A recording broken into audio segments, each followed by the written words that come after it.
Hi everyone, Ainsley here from Small Fry Creations, and this week we are building a wedding arbor. Let me show you how we did it.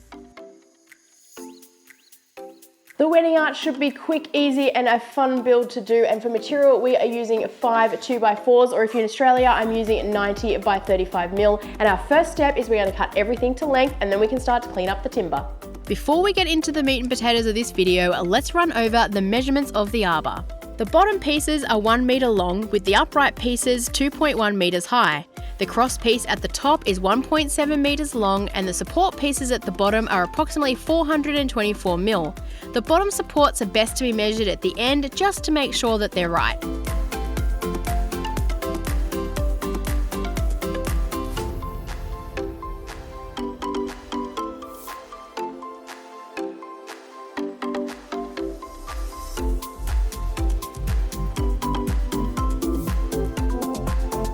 My pieces are all cut to their finished lengths, and really I could just go ahead and start constructing the wedding arch from this point, but I want to take it one step further. The timber that I'm using is construction grade, so it has rounded edges and it does also have some grooves running through it that I want to clean up. So I'm going to do that on the table saw and the thicknesser, but you could, if you didn't have those tools, just sand it, or if you want a really rustic look or you're going to stain it, then the ridges might be what you're looking for and you could just totally skip this step and move on to construction. But we'll go ahead and get this cleaned up and then we can keep moving. Cutting the rounded edges off and running the pieces through the thicknesser removes that construction feel from the timber.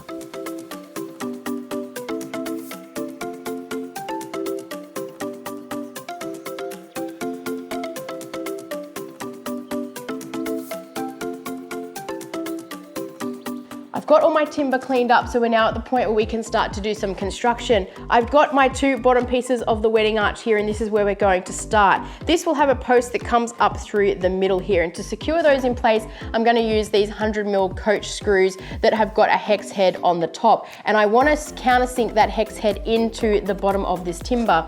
So there's a couple of things I need to take into account. I need a big enough hole that is countersunk not only for the head, but also for however you're going to secure it. If you have a hex socket for your drill and you can use that, then go right ahead and do so. I don't, so I'm gonna have to do it by hand. So I've got myself the socket that fits, and 18 mil is perfect for me to be able to get the socket into the hole. So that's the hole that I'm gonna drill. And then to finish the countersink into the post, I will also use an 8 mil drill bit just to make it easier when I'm securing those screws. Once we've got those into place, then we can start talking about the supports that will go on either side.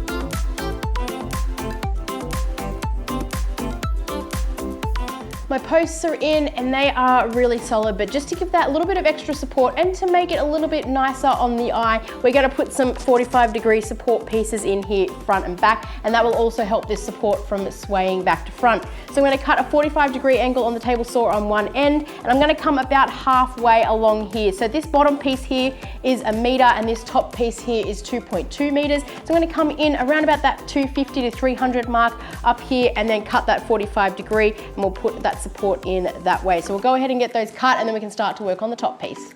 My suggestion with these pieces would be to cut the 45-degree angle on one end of each of the pieces. Once you have one end cut, you can then measure. To be honest, this measurement is really up to you, and I would go with what looks good.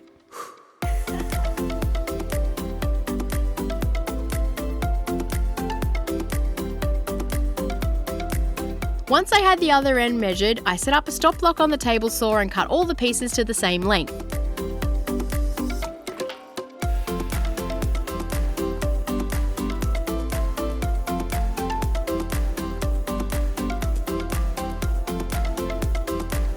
With a little glue and some screws, I could secure the support pieces into place.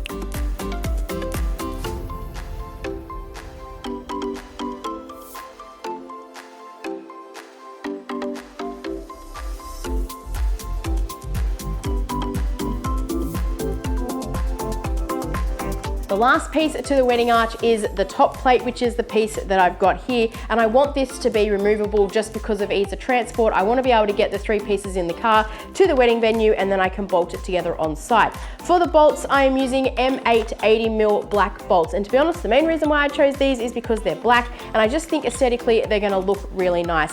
I'm also going to have a 100mm overhang on either side of the post. So I need to measure in 100mm from both sides, and then my 85mm, which is the width of my post that I'm going to attach to, and then work out where I'm going to put the bolts and drill that for it, just so I can test fit everything now today, and then we can wait till the wedding day to actually construct it on site. I think I'm going to put the bolts at a diagonal because I just think that's going to look really cool. So let's go ahead and get that measured up, and then we can drill for the bolts. In terms of drill bit sizes for these bolts, I just needed to make sure that the hole was big enough for the bolt to easily pass through, but not so big that the bolt head would have some timber to sit on top. The arbor is not designed to stand the test of time. It's designed to be easy to put together and transported from wedding to wedding, but it's definitely sturdy enough, and the 2 bolts on each side will do the job. With the holes drilled, it was time to bolt everything together and test the arbor out.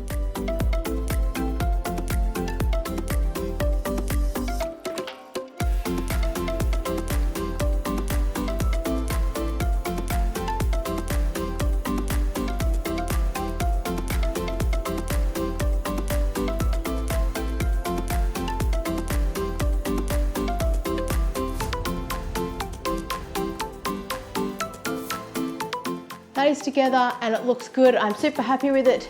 So now I can pull apart that top rail, sand and finish everything, and then this guy is ready for wedding day.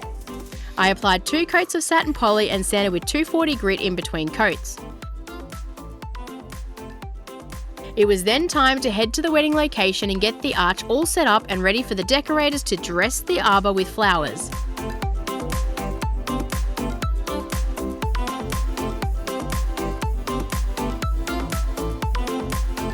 With the arbor all dressed, it was ready to be part of the couple's amazing day.